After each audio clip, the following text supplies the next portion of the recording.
문재인 대통령이 내일 임종석 비서실장을 비롯한 청와대 주요 참모진을 교체할 전망입니다. 후보군에 대한 검증 작업이 마무리되면서 오늘 인사추천위원회 결과가 문 대통령에게 보고될 것으로 보입니다.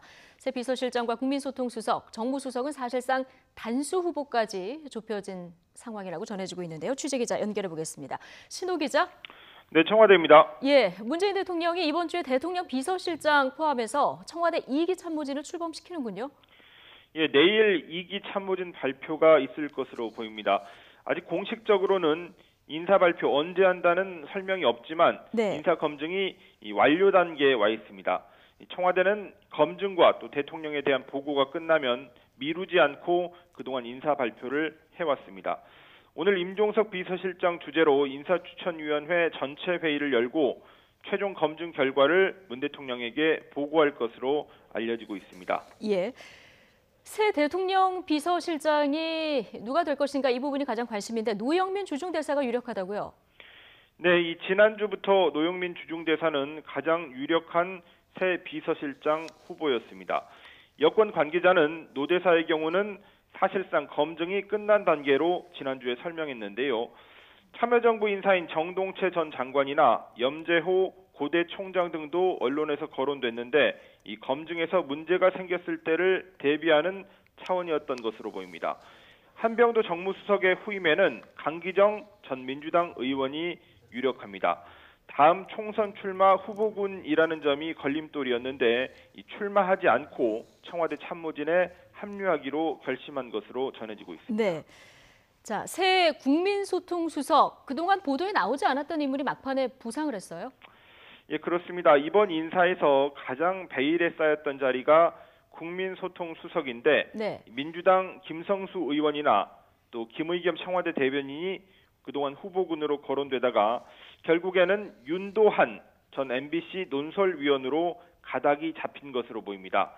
윤도한 전 논설위원은 MBC 노동조합 초기 멤버로 활동했고 또 지난해 말에 명예퇴직한 사람입니다. 이 비서실장과 정무수석은 친문 인사 가운데서 선정하고 그리고 소통수석은 전문가 출신을 배정함으로써 어느 정도 균형을 맞추려는 시도로 해석됩니다. 예. 자, 비서관도 이번에 대폭 교체가 예상된다고요?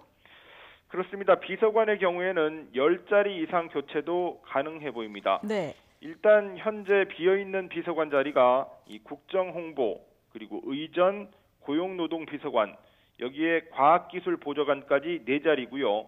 이걸 다 채운다는 게 이번 인사의 목표입니다.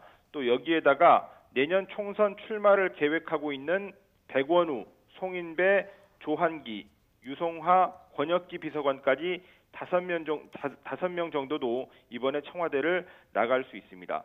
이렇게 새로 생긴 공석을 채우기 위한 청와대 내 비서관 이동까지 고려하면 비서관 10자리 이상도 바뀔 수 있습니다. 네, 그야말로 이제 대폭 교체가 예상되는 상황인데 참모진 개편이 끝나면 순차적으로 일부 개각도 이루어지겠군요, 그럼.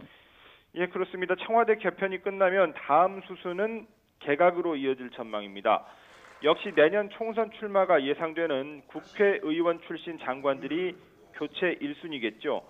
김부겸 행정안전부 장관, 그리고 김현미 국토교통부 장관, 도종환 문화체육관광부 장관, 김영춘 해양수산부 장관 등 정치인 출신이 교체될 것으로 예상됩니다.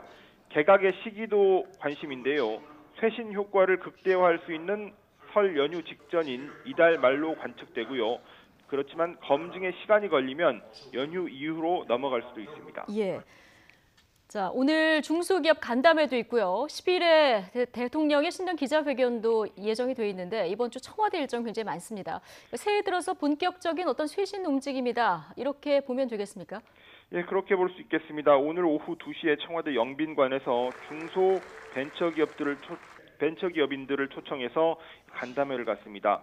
우수 벤처기업인 등 200여 명이 모이는 이번 행사는 고민정 부대변인 사회로 정해진 발언자 없이 참가자들이 자유롭게 현장의 어려움을 전달합니다.